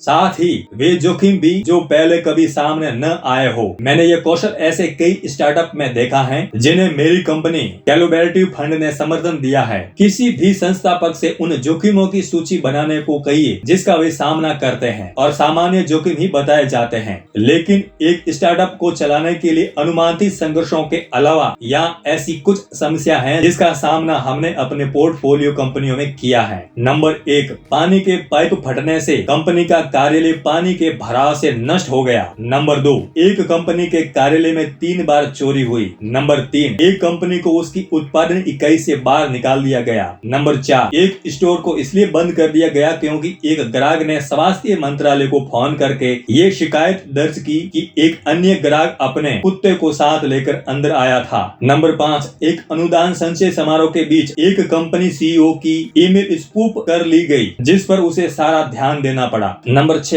एक संस्थापक को मानसिक विकार का सामना करना पड़ा। इनमें से कई घटनाएं कंपनी के भविष्य के लिए अस्तित्व संबंधी थी, लेकिन कोई भी ऐसी नहीं थी जिसका पूर्वाभ्यास किया जा सके, क्योंकि इनमें से एक भी इन सीईओ में से किसी के साथ पहले नहीं हुई थी या फिर किसी और ऐसे के साथ जिसे वे जानते हो। ये एकदम अज्ञात क्षेत्र था। परिभाषा के अनुसार इस तरह के अज्ञात जोखिमों से बचना असंभव है। जिसकी आप कल्पना नहीं कर सकते उसके लिए आप तैयार भी नहीं हो सकते। इस तरह के जोखिमों से होने वाले नुकसान से बचने का अगर कोई तरीका है तो वो है असफलता के एकल बिंदुओं से बचना। जीवन में बहुत सी बातों के लिए एक अच्छा अनुभव सिद्ध नियम ये है कि हर वो चीज जो टूट सकती है वो अंततः टूटेगी भी। इसलिए अगर बहुत सी चीजें किसी एक चीज से चलने पर निर्भर करती हैं और वो चीज टूट जाती है, आप विनाश से कुछ ही दूर हैं। ये असफलता का एकल बिंदु है। कुछ लोग असफलता के एकल बिंदु से बचने में अद्भुत रूप से अच्छे होते हैं। विमानों में अधिकतर महत्वपूर्ण प्रणालियों का बैकअप होता है और उस बैकअप का भी बैकअप होता है। आधुनिक जेट में 4 अतिरिक्त विद्युत प्रणालियां होती हैं। आप सिर्फ एक इंजन के साथ उड़ सकते हैं और तकनीकी रूप से बिना किसी इंजन के जमीन पर उतर सकते हैं, क्योंकि हर जेट रनवे पर सिर्फ ब्रेकर्स की सहायता से उतरने में सक्षम होना चाहिए, बिना इंजन के रिवर्स थ्रस्ट के। इसी प्रकार सस्पेंशन ब्रिज बहुत से केबल खोने के बाद भी बिना गिरे टिके रह सकते हैं। संपत्ति के साथ सबसे बड़ा असफलता का एकल बिंदु अपने अल्पावधि खर्च के लिए वेतन पर एकमात्र निर्भरता है।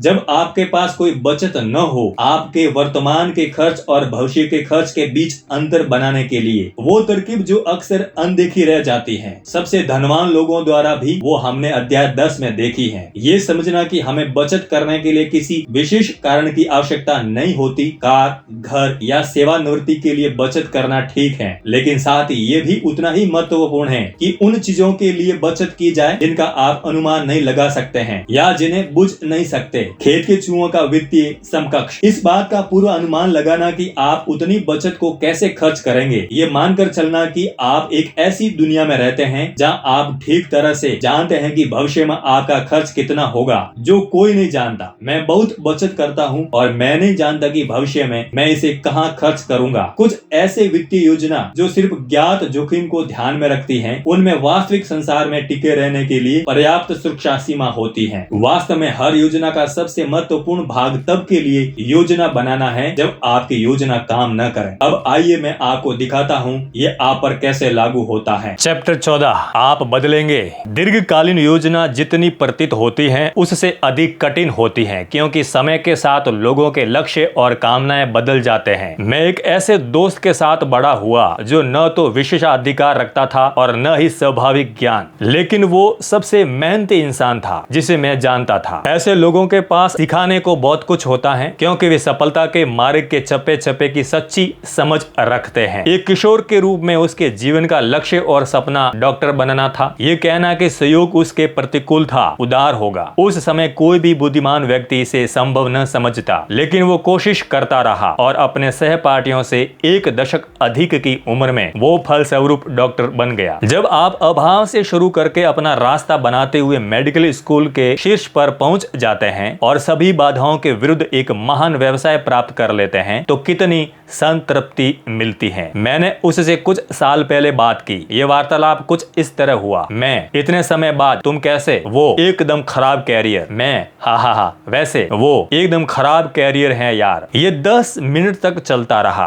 तनाव और काम ने उसे बिल्कुल बोझिल कर दिया था। वो अपनी वर्तमान की स्थिति से इतना ही निराश लगा जितना वो 15 साल पहले वहां पहुंचने के लिए प्रेरित था। मनोविज्ञान का एक आधार यह है कि लोग अपने भविष्य के प्रारूप के पूर्वानुमान करता होते हैं। किसी लक्ष्य की कल्पना करना आसान और मजेदार होता है। वास्तविक जीवन के तनाव को ध्यान में रखते हुए जो प्रतिस्पर्धी अनुगमन के साथ साथ बढ़ता जाता है, एक लक्ष्य की कल्पना करना बिल्कुल ही अलग बात है। इसका भविष्य के वित्तीय लक्ष्यों के लिए योजना बनाने की हमारी क्षमता पर बड़ा प्रभाव होता है। हर 5 साल का बच्चा बड़ा होकर ट्रैक्टर चलाना चाहता है। शायद ऐसा कोई काम जो एक छोटे बच्चे को इस काम से बेहतर लगे, जिसकी शुरुआत और अंत ऐसा होता है, ब्रूम ब्रूम, बिप बिप, बड़े ट्रैक्टर में ये आया। फिर बड़े होने के बाद वे समझने लगते हैं कि शायद ट्रैक्टर चलाना सबसे अच्छा कैरियर नहीं है। शायद वे कुछ ज्यादा आकर्षक और प्रतिष्ठित करना चाहते हैं। इसलिए किशोरावस्था में वे वकील बनने का सपना देखते हैं। जब वे सोचते हैं, वे जानते हैं कि उनकी योजना निर्धारित है, लॉ स्कूल और उसकी लागत हम आ रहे हैं। फिर एक वकील के रूप में वे इतना अधिक समय काम में बिताते हैं कि वे कभी कभार ही अपने परिवार से मिल पाते हैं। इसलिए शायद वे कम आय वाली नौकरी ले लेते हैं जिसमें समय न नम्य हो। फिर वे पाते हैं कि पालना घर इतना महंगा है कि उनका अधिकतर वेतन उसी में चला जाता है और वे स्टे एट होम पेरेंट बनकर घर पर रहना चुन लेते हैं। तब वे सोचते हैं कि उन्होंने सही विकल्प चुना है। फिर 70 की उम्र में उन्हें एहसास होता है कि आजीवन घर पर रहने के कारण वे सेवानिवृत्त होने में असमर्थ हैं। हम में से बहुत से लोग जीवन में इसी वक्र रेखा पर चलते हैं। फेडरल रिजर्व के अनुसार कॉलेज स्नातकों में से सिर्फ 27% अपने प्रमुख विषय से संबंधी रोजगार में है। घर पर रहने वाले माता पिता में से 29% के पास कॉलेज डिग्री है। कुछ को संभवतः अपनी शिक्षा पर पछतावा है, लेकिन हमें ये बात माननी चाहिए कि 30 की उम्र में एक नई माँ या पिता जीवन लक्ष्यों के बारे में जिस तरह सोचते हैं वे उस तरह 18 वर्ष की उम्र में कैरियर के लक्ष्य साधते हुए न सोचते। दीर्घकालीन वित्तीय आयोजन आवश्यक है, लेकिन चीजें बदलती भी हैं। आपके चारों तरफ की दुनिया भी और साथ ही आपकी कामनाएं और लक्ष्य भी। ये कहना एक बात है, हमें नहीं पता भविष्य में क्या होगा, और ये स्वीकारना अलग बात है कि आज आप खुद नहीं जानते कि भविष्य में आप क्या चाहेंगे। और सच ये है, हम में से कुछ ही जानते हैं जब भविष्य में आप क्या चाहेंगे इसे लेकर आपके विचार बदलने की संभावना हो तो स्थायी दीर्घकालीन निर्णय लेना कठिन होता है। मनोविज्ञानों के अनुसार इतिहास के अंत का भ्रम लोगों की वो प्रवृत्ति है जिसमें वे इस बात से अच्छी तरह अवगत होते हैं कि वे अतीत से अब तक कितना बदल चुके हैं, लेकिन इस बात को कम आंकते हैं कि भविष्य में उनका व्यक्तित्व, कामनाएं, लक्ष्य कितना बदल सकते हैं। हार्वर्ड के मनोवैज्ञानिक डैनियल गिलबर्ट ने एक बार कहा था, जीवन के हर चरण में हम ऐसे निर्णय लेते हैं जो उन लोगों के जीवन को गहन रूप से प्रभावित करेंगे जो हम आगे जाकर बनने वाले हैं। और जब हम उन लोगों में बदल जाते हैं, हम हमेशा अपने निर्णयों पर खुश नहीं होते। इसलिए युवा लोग उन टैटू को हटवाने के लिए काफी पैसा खर्च करते हैं जिन्हें बनवाने के लिए किशोरावस्था में पैसा खर्च किया था। अधेड़ उम्र के लोग उन लोगों को तलाक देने की जल्दी में हैं जिनसे युवा अवस्था में वे शादी करना चाहते थे। वर्द वयस्क उन चीजों से पीछा छुड़ाने के लिए कड़ी मेहनत करते हैं जिन्हें मध्य युवा के वयस्कों ने पाने के लिए मेहनत की थी, और ये सिलसिला चलता ही रहता है। हम सब, उन्होंने कहा,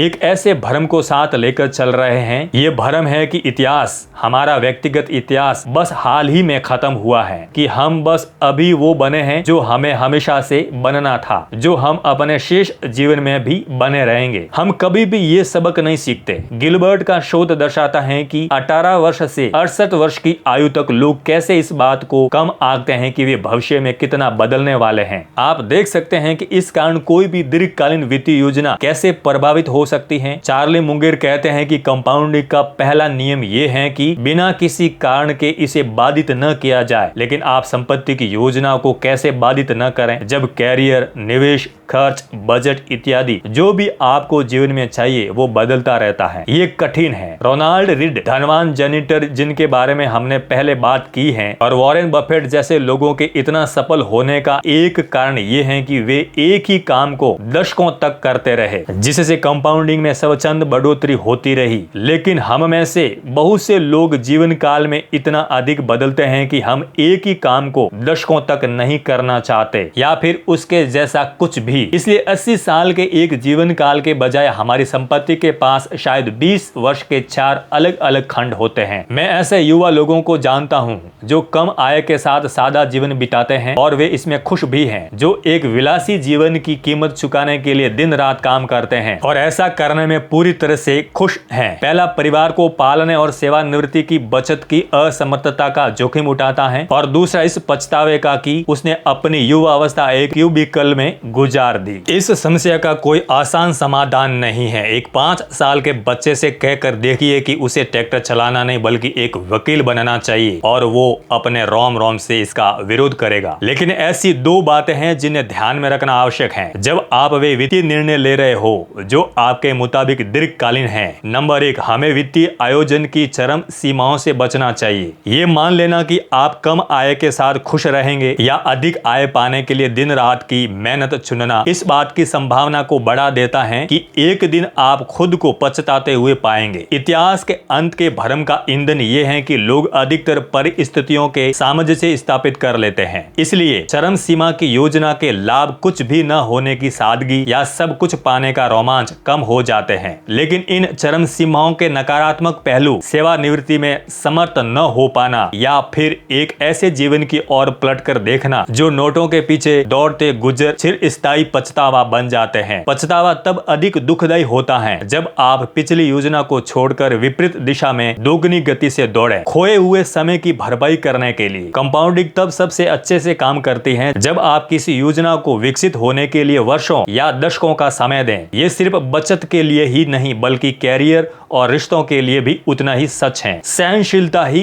कुंजी है, और जब आप समय के साथ अपने बदलने की प्रवृत्ति को ध्यान में रखकर चलें, जीवन के हर मोड़ पर संतुलन भविष्य में होने वाले पछतावे से बचने और सहनशीलता को बढ़ाने की कार्य नीति बन जाता है। जीवन के हर मोड़ पर संयत वार्षिक बचत, संयत खाली समय, संयत आवाजाही का समय और कम से कम परिवार के साथ संयत समय बिताने का उद्देश्य किसी भी योजना के साथ टिके रहने की संभावना को बढ़ा देता है और साथ ही पछतावे से बचने में भी सहायता करता है, बजाय उस स्थिति के जब इनमें से कोई भी चीज चरम सीमा पर जा पहुंचे। नंबर 2, हमें अपने मन को बदलने की वास्तविकता को भी स्वीकार करना चाहिए। कुछ सबसे दुखी कर्मी जिनसे मैं मिला हूं, ये वे लोग हैं जो किसी कैरियर के प्रति सिर्फ इसलिए निष्ठावान रहते हैं क्योंकि ये क्षेत्र उन्होंने 18 वर्ष की आयु में कॉलेज के मुख्य विषयों पर निर्णय करते हुए चुना था। जब आप इतिहास के अंत के भ्रम को स्वीकार करते हैं, आप समझ पाते हैं कि वो रोजगार जो आपने तब चुना जब आपकी उम्र वैध रूप से मद्यपान करने की भी नहीं हुई थी, उस रोजगार में रहकर सोशल सिक्योरिटी के लिए योग्य होने की उम्र तक आनंद आने की संभावना कम है। तरकीब ये है कि परिवर्तन की वास्तविकता को स्वीकार कर जितना जल्दी हो सके आगे बढ़ा जाए। द वॉल स्ट्रीट जर्नल के निवेश समीक्षक जैसन जुइंग ने मनोवैज्ञानिक डैनियल कहनमैन के साथ उनकी किताब थिंकिंग फास्ट एंड स्लो के लेखन पर काम किया था। जुइंग ने एक बार कहनमैन के व्यक्तित्व की एक विचित्रता की कहानी सुनाई जिससे उन्हें बहुत फायदा होता था। डैनी के बारे में जो मुझे सबसे अधिक अचंभित करता था वो उनकी हमारे हाल ही में किए काम को विस्फोटित करने की क्षमता थी। जुइंग ने लिखा, वे और कहमैन अनवरत रूप से किसी अध्याय पर काम करते, लेकिन अगले ही पल कहमैन का ऐसा रूपांतरित संस्करण भेजते जिसे पहचानना मुश्किल होता। ये अलग तरह शुरू होता, अलग तरह से खत्म होता। इसमें ऐसे उपाख्यान और प्रमाण होते जिनके बारे में आप सोच भी नहीं सकते थे। ये ऐसे शोध पर आधारित होता जिनके बारे में आपने सुना भी न हो। जब मैंने डैनी से पूछा कि कैसे वे इस तरह फिर से शुरुआत कर सकते थे जैसे कि उन्होंने पहला ड्राफ्ट लिखा ही न हो, जुइंग ने कहना जारी रखा, उन्होंने वे शब्द कहे जिन्हें मैं कभी भुला नहीं पाया। मेरे पास कोई विफल लागत नहीं है।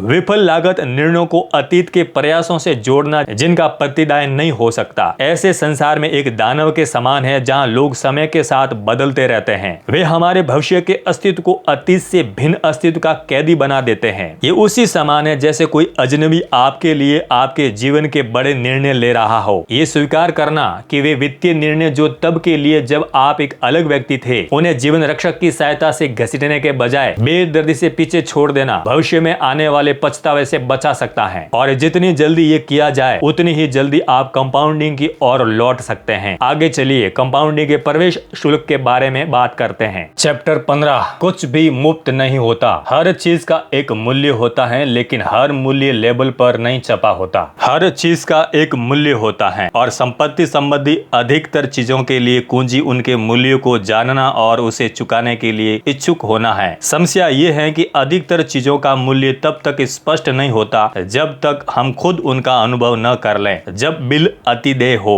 2004 में जनरल इलेक्ट्रिक विश्व में सबसे बड़ी कंपनी थी जिसकी शुद्ध संपत्ति $1 ट्रिलियन की 1/3 थी। बीते दशक के हर वर्ष में ये पहले या दूसरे स्थान पर रही थी, जो कॉर्पोरेट कुलीन तंत्र का एक चमकता उदाहरण था। फिर सब मानो टूट कर ढह गया। 2008 के वित्तीय संकट ने जीई के वित्तीय विभाग को अस्त व्यस्त करके रख दिया, जो कंपनी के आधे से ज्यादा मुनाफे के लिए उत्तरदायी हुआ करता था। फलतः इसे मिट्टी के मोल बेच दिया गया। तेल और ऊर्जा की आगामी बाजियां भी दुर्भाग्यपूर्ण सिद्ध हुई, जिनसे कई बिलियन का नुकसान हुआ। जीई का स्टॉक 2007 में $40 से गिरकर 2008 में $7 तक आ पहुंचा। सीईओ जेफ इमेल्ट जो 2001 से कंपनी संभाल रहे थे, उन पर अविलंब रूप से निष्ठुर दोषारोपण किया गया। उन्हें उनके नेतृत्व, अभिग्रहण, लाभांश में कटौती, कर्मियों की बर्खास्तगी और जाहिर से तौर पर गिरते स्टॉक मूल्य के लिए आलोचना का सामना करना पड़ा। सही भी है। अच्छे समय में जिनके पास राजस्वीय संपत्ति होती है वे पासा पलटने पर उत्तरदायित्व का भार भी उठाते हैं। 2017 में वे पद से हट गए, लेकिन जाते समय इमेल्ट कुछ गहन कहकर गए।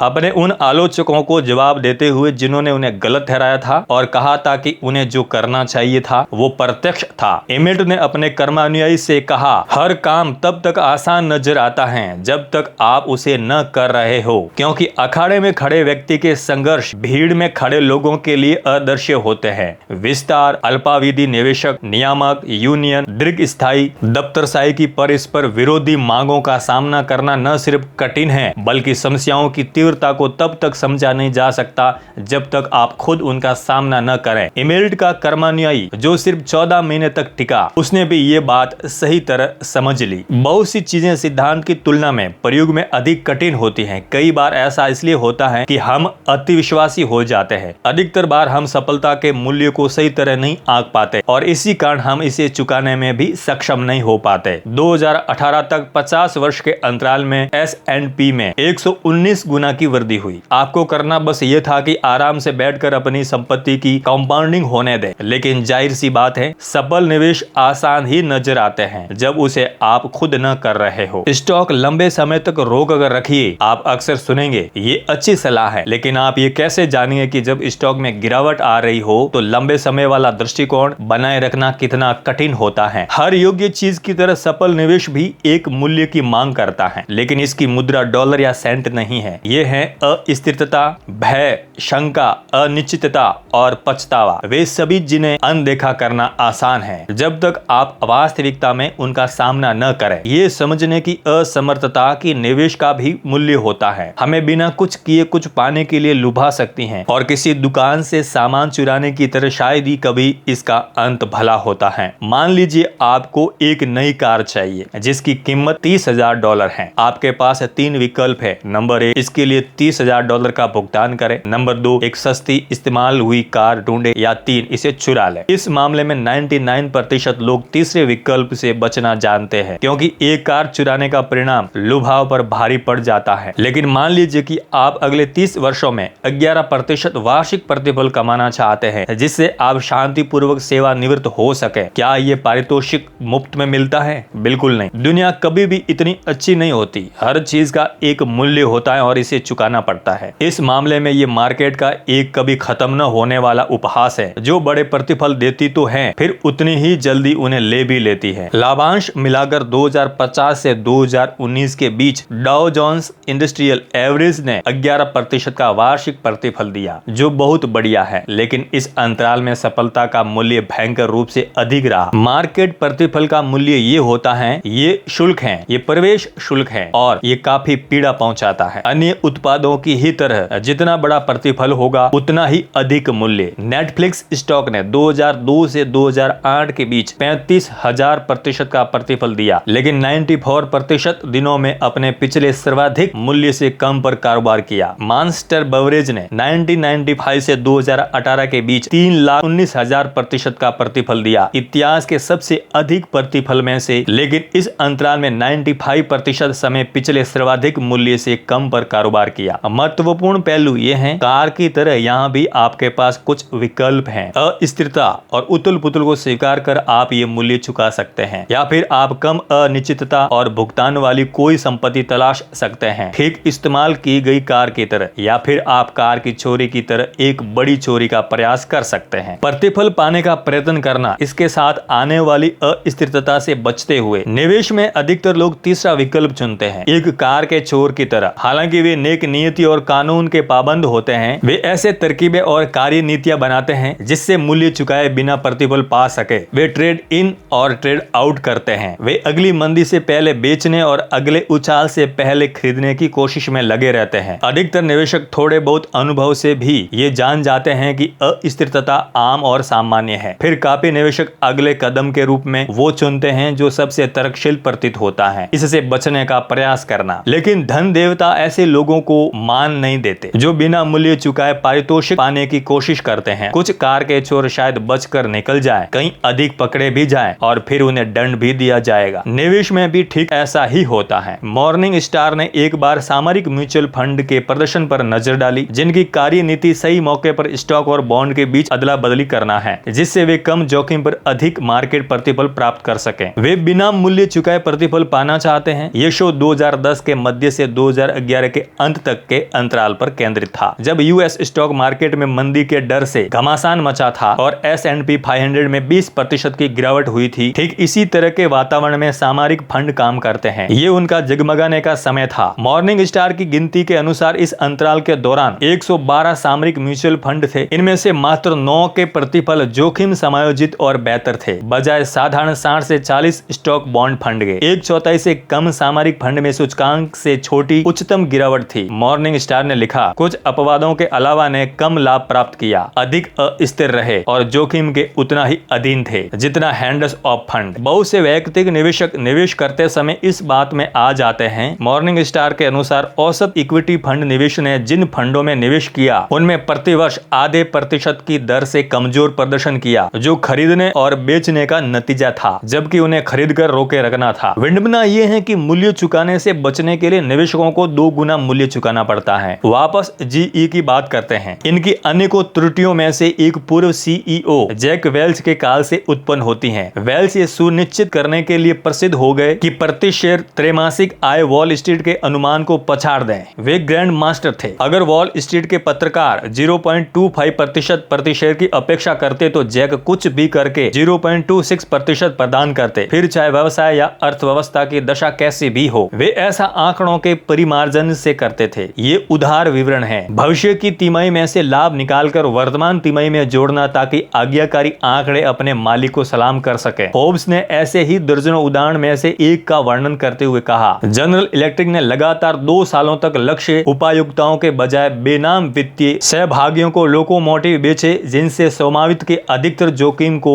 GE पर ला छोड़ा। वेल्च ने अपने खेल को कभी नहीं नकारा। उन्होंने अपनी किताब स्ट्रेट फ्रॉम द गट में लिखा, संकट काल को लेकर हमारे व्यवसाय प्रधानों की प्रतिक्रिया GE संस्कृति की प्रारूपिक थी। तिमाही के खाते बंद होने पर भी बहुत से तुरंत आय की कमी को भरने का प्रस्ताव देते। कुछ कहते कि वे अचंभे को ऑफसेट करने के लिए अपने व्यवसाय में से अतिरिक्त 10 मिलियन या 20 मिलियन या फिर 30 मिलियन डॉलर लगा सकते थे। नतीजा ये निकला कि वेल्च के नेतृत्व में शेयर धारकों को मूल्य नहीं चुकाना पड़ा। उन्हें स्थिरता और पूर्वानियमितता प्राप्त हुई, एक ऐसा स्टॉक जो साल दर साल बिना अनिश्चितता के अचंभे से बढ़ता रहा, फिर बिल डे हो गया, जैसा कि हमेशा होता है। GE के शेयर धारकों को 1 दशक तक का उस महाकाय घाटे की मार झेलनी पड़ी, जो पहले लेखाखंड दांव पेच के कारण परिरक्षित थे। वेल्च के युग के छोटे मुनाफे आज बड़ा घाटा बन गए। इसका सबसे विचित्र उदाहरण विफल गिरवी दिग्गजों फ्रेड मैक और फैनी के रूप में देखने को मिलता है, जिन्हें 2000 के दशक की शुरुआत में अपनी वर्तमान आय को कई बिलियन डॉलर से अंडर रिपोर्ट करते पकड़ा गया। उनका ऐसा करने का उद्देश्य यह था कि उस लाभ को भविष्य के अंतराल में फैलाकर निवेशकों को सहजता और पूर्वानियमितता के भ्रम में रखा जा सके, मूल्य न चुकाने का भ्रम। प्रश्न ये उठता है कि इतने लोग जो कार, घर, भोजन और छुट्टियों का मूल्य चुकाने को तैयार हैं, अच्छे निवेश का प्रतिफल का मूल्य चुकाने से क्यों बचते हैं? जवाब आसान है। सफलता में निवेश का मूल्य तुरंत प्रत्यक्ष नहीं होता। ये कोई प्राइस टैग नहीं जिसे आप देख सकें। इसलिए जब बिल डे होता है, ये कुछ अच्छा पाने के शुल्क की तरह प्रतीत नहीं होता। ये कुछ गलत करने के जुर्माने जैसा लगता है, और हालांकि लोग शुल्क चुकाने के लिए राजी रहते हैं, जुर्माने से हमेशा बचा जाता है। ट्रैफिक के जुर्माने और IRS के जुर्माने का मतलब होता है कि आपने कुछ गलत किया है, जिसके लिए आपको सजा मिलना जरूरी है। कोई भी व्यक्ति जो अपनी संपत्ति को घटते देखें और वो घटाव उसे जुर्माने के रूप में दिखें, वो स्वाभाविक रूप से भविष्य में उससे बचना चाहेगा। ये बहुत साधारण सुनाई पड़ता है, लेकिन मार्केट की अस्थिरता को जुर्माने के बजाय शुल्क के रूप में देखना उस मानसिकता को विकसित करने के लिए आवश्यक है, जो आपको इतने समय तक टिके रहने दे कि आपके निवेश का लाभ आपके पक्ष में हो जाए। कुछ निवेशकों की ये कहने की प्रवृत्ति होती है, अगर मैं अपनी 20% संपत्ति खो दूं तो भी मैं संभाल लूंगा। नए निवेशकों के लिए दोहरे रूप से सच है, जिन्होंने कभी भी 20% के घाटे का अनुभव नहीं किया। लेकिन अगर आप अस्थिरता को एक शुल्क के रूप में देखेंगे, चीजें अलग नजर आएगी। डिज्नीलैंड के टिकट का मूल्य $100 होता है, लेकिन इसके बदले आपको अपने बच्चों के साथ एक यादगार दिन बिताने को मिलता है। पिछले वर्ष लगभग 18 मिलियन लोगों को लगा कि यह शुल्क चुकाने योग्य था। कुछ को लगा कि $100 कोई सजा या जुर्माना था। शुल्क का उचित समझौता प्रत्यक्ष होता है जब यह साफ हो कि आप इसे चुका रहे हैं। निवेश में भी ऐसा ही है, जहां अस्थिरता लगभग हमेशा एक शुल्क होती है, जुर्माना नहीं। मार्केट प्रतिफल कभी मुफ्त नहीं होते और न ही कभी होंगे। हर अन्य उत्पाद की तरह वे आपसे एक मूल्य चुकाने की मांग करते हैं। इस इस मूल्य को चुकाने के लिए कोई आपको मजबूर नहीं करता, ठीक जैसे कोई आपको डिज्नीलैंड जाने के लिए मजबूर नहीं करता। आप एक स्थानीय मेले में जा सकते हैं जहाँ की टिकट सिर्फ $10 हो, या फिर मुफ्त में घर पर रह सकते हैं। आप ऐसे भी अच्छा समय बिता सकते हैं, लेकिन आमतौर पर आपको वही मिलेगा जिसका आप मूल्य चुकाएंगे। मार्केट में भी यही होता है। अस्थिरता, अनिश्चितता का शुल्क, प्रतिफल का मूल्य, कम शुल्क वाले पार्क जैसे नकद और बॉन्ड से बड़े प्रतिफल पाने का प्रवेश शुल्क है। उपाय ये है कि आप खुद को समझाएं कि मार्केट का शुल्क इस योग्य है। अस्थिरता और अनिश्चितता का सामना करने का यही सही तरीका है, सिर्फ इसे झेलना नहीं, बल्कि ये समझ पाना कि ये एक चुकाने योग्य प्रवेश शुल्क है। इस बात की कोई गारंटी नहीं कि ऐसा ही हो, कभी कभी डिज्नीलैंड में बारिश भी हो जाती है, लेकिन अगर आप प्रवेश शुल्क को जुर्माना की तरह देखेंगे, आप कभी भी जादू का आनंद नहीं ले पाएंगे। मूल्य का पता करें और फिर उसे चुकाएं।